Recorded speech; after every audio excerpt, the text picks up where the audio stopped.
Hello, my name is Aaron Hubbard. I'm a librarian for the Christian County Library. Welcome to Storytime for Grown-Ups. To celebrate the theme of our summer reading challenge, Imagine Your Story, I will be reading a selection from Grimm's fairy tales called The White Snake. A long time ago, there lived a king who was famed for his wisdom through all the land. Nothing was hidden from him, and it seemed as if news of the most secret things was brought to him through the air. But he had a strange custom. Every day after dinner, when the table was cleared and no one else was present, a trusty servant had to bring him one more dish. It was covered, and even the servant did not know what was in it. Neither did anyone know, for the king never took off the cover to eat of it, until he was quite alone. This had gone on for a long time when one day the servant who took away the dish was overcome with such curiosity that he could not help carrying the dish into his room. When he had carefully locked the door, he lifted up the cover and saw a white snake lying on the dish.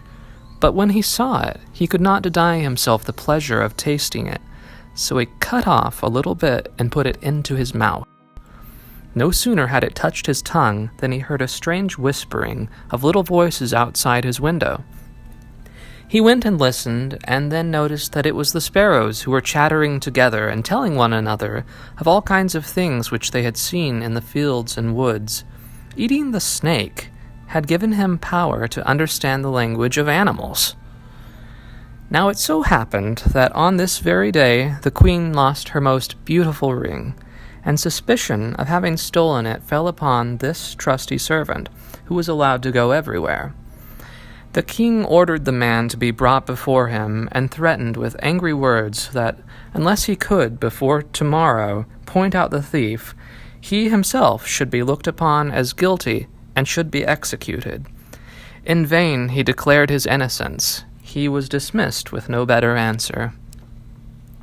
In his trouble and fear, he went down into the courtyard and thought how to help himself out of his trouble. Now some ducks were sitting together quietly by a brook and taking their rest, and whilst they were making their feathers smooth with their bills, they were having a confidential conversation. The servant stood by and listened.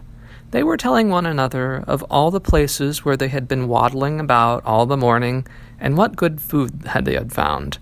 One said, however, in a pitiful tone, "Something lies heavy in my stomach. As I was eating in haste, I swallowed a ring which lay under the queen's window." The servant at once seized her by the neck, carried her to the kitchen, and said to the cook, "Here is a fine duck. Pray, kill her." "Yes," said the cook, and weighed her in his hand. "She has spared no trouble to fatten herself, and has been waiting long enough to be roasted." So he cut off her head, and she was being dressed for the spit. The queen's ring was found inside her. The servant could now easily prove his innocence. The king, to make amends for the wrong, allowed him to ask a favor, and promised him the best place in the court. The servant refused everything, and asked only for a horse and some money for traveling, as he had a mind to see the world and go about a little. When his request was granted, he set out on his way. One day he came to a pond, where he saw 3 fishes caught in the reeds and gasping for water. Now, though it is said the fishes are dumb, he heard them lamenting that they must perish so miserably. As he had a kind heart, he got off his horse and put the 3 prisoners back into the water. They quivered with delight, put out their heads, and cried to him, "We will remember you and repay you for saving us." He rode on, and after a while it seemed to him that he heard a voice in the sand at his feet. He listened and heard an ant-king complain, "Why cannot folk with their clumsy beasts keep off our bodies? That stupid horse with his heavy hooves has been treading down my people without mercy." So he turned to a side path, and the ant-king cried out to him, "We will remember you. One good turn deserves another." The path led him into a wood, and there he saw 2 old ravens standing by their nest and throwing out their young ones. "Out with you, you idle, good-for-nothing creatures," cried they. "We cannot find food for you any longer. You are big enough and can provide for yourselves." poor young ravens lay upon the ground flapping their wings and crying, "Oh, what helpless chicks we are! We must shift for ourselves, and yet we cannot fly. What can we do but lie here and starve?" So the good young fellow alighted and killed his horse with his sword, and gave it to them for food. Then they came hopping up to it, satisfying their hunger, and cried, "We will remember you. One good turn deserves another." And now he had to use his own legs, and when he had walked a long way, he came to a large city. There was a great noise and crowd in the streets, and a man rode up on horseback, crying aloud, "The king's daughter wants a husband, but whosoever sues for her hand must perform a hard task. If he does not succeed, he will forfeit his life." Many had already made the attempt, but in vain. Nevertheless, when the youth saw the king's daughter, he was so overcome by her great beauty that he forgot all danger, went before the king, and declared himself a suitor.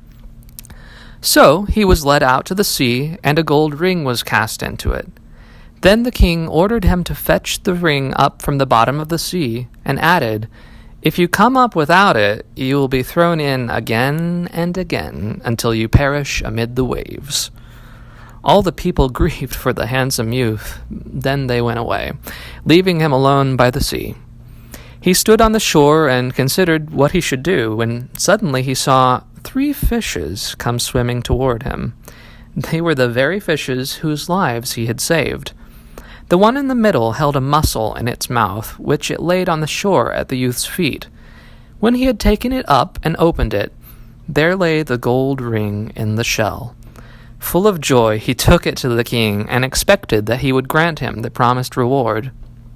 But when the proud princess perceived that he was not her equal in birth, she scorned him, and required him first to perform another task. She went down into the garden and strewed with her own hands 10 sackful of millet seed on the grass. Then she said, "Tomorrow morning before sunrise these must be picked up, and not a single grain be wanting." The youth sat down in the garden and considered how he might perform this task, but he could think of nothing. And there he sat sorrowfully awaiting the break of day when he should be led to death. But as soon as the first rays of the sun shone in the garden, he saw all the 10 sacks standing side by side, quite full, and not a single grain was missing. The ant king had come in the night, thousands and thousands of ants, and the grateful creatures had, by great industry, picked up all the millet seeds and gathered them into the sacks. Presently, the king's daughter herself came down into the garden, and was amazed to see that the young man had done the task she had given him. But she could not yet conquer her proud heart, and said, "Although he has performed both the tasks, he shall not be my husband until he has brought me an apple from the tree of life." The youth did not know where the tree of life stood, but he set out, and would have gone on forever, as long as his legs would carry him, though he had no hope of finding it.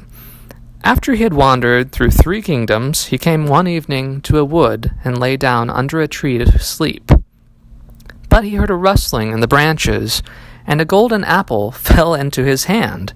At the same time, 3 ravens flew down to him, perched themselves upon his knee, and said, "We are the 3 young ravens whom you saved from starving. When we had grown big and heard that you were seeking the golden apple, we flew over the sea to the end of the world where the tree of life stands, and have brought you the apple." The youth, full of joy, set homeward, and took the golden apple to the king's beautiful daughter, who had now no more excuses left to make. They cut the apple of life in 2 and ate it together, and then her heart became full of love for him, and they lived to a great age in undisturbed happiness. The end.